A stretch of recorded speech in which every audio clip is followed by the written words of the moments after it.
So given that u is 2, 0, 1 and v is minus 2, 4, find 3u minus 2v. So that would be 3u minus 2v.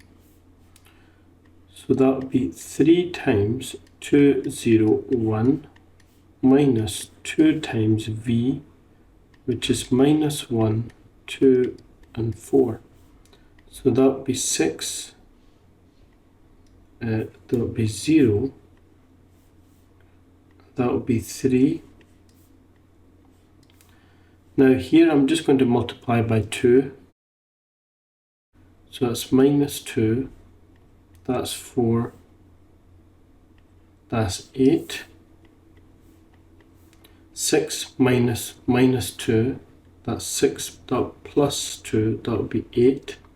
0 minus 4 is minus 4. 3 minus 8 is minus 5.